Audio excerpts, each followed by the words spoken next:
La plateforme peut être utilisée à travers un mobile. Donc, vous pouvez, comme vous pouvez le voir, donc là c'est mon mobile, je peux visualiser ou avoir accès à l'application à travers mon mobile. C'est-à-dire en termes de rapidité et optimisation d'utilisation, ça va permettre de faciliter le rôle. Donc l'interface elle est assez semblable avec la plateforme web. Par défaut, il va afficher le dispositif ou la liste ou l'ensemble des dispositifs. Donc je peux visualiser, comme j'ai déjà montré, je peux visualiser le replay de la date d'aujourd'hui, par exemple today. Automatiquement une visibilité là l'ensemble de rôle. Donc il suffit de ouvrir la voiture ou le dispositif que c'est le chemin parcouru. Le rapport, donc on a les différents rapports, donc il suffit de cliquer le rôle, l'hamburger à droite, à gauche plutôt.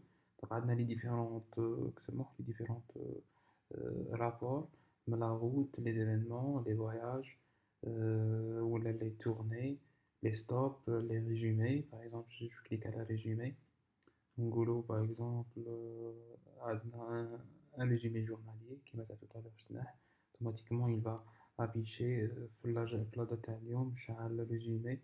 Donc si par exemple la période dire la semaine, je vais visualiser une chose, je vais voir la semaine a commencé par aujourd'hui, donc je vais dire previous semaine. Donc je vais visualiser une liste des différentes un résumé des différentes distances parcourues quotidiennement et daily par le véhicule. Je peux visualiser par exemple les différentes tournées. Donc la tournée est à aujourd'hui par exemple.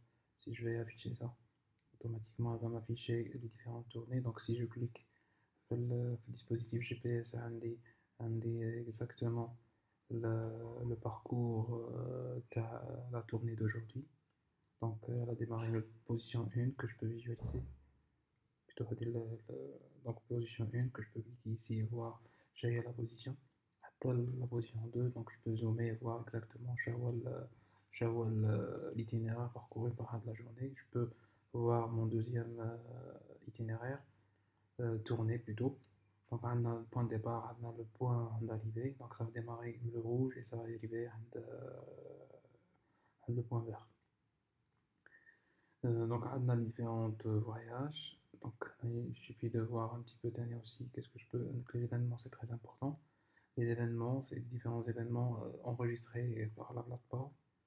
Donc Adna par exemple, si je veux visualiser les entrées, les entrées dans les geofence, non, la plateforme peut être paramétrée en anglais, mais l'application mobile elle est en anglais, l'application mobile est en français. Donc si je peux sélectionner les deux, afficher la date, pardon,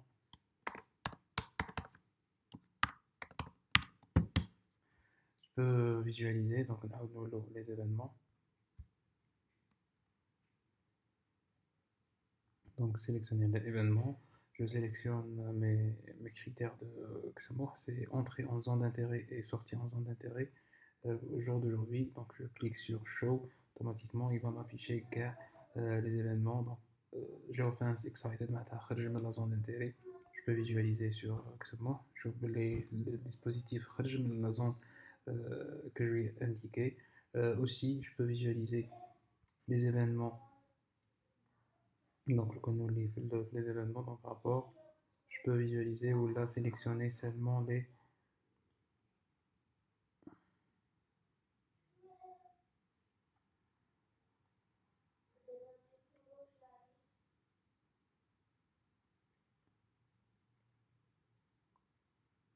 Je peux visualiser différents paramètres pour les sélectionner.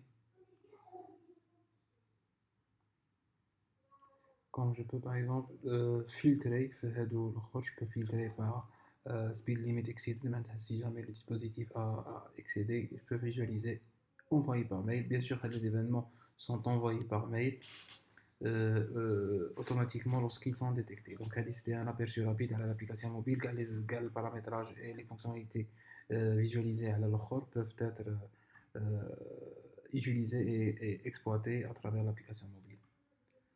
Donc, pour plus de démonstrations, donc je vous invite à une entrevue ou la call call entre nous pour pouvoir un petit peu discuter avec plus de détails sur les fonctionnalités et les différents paramétrages.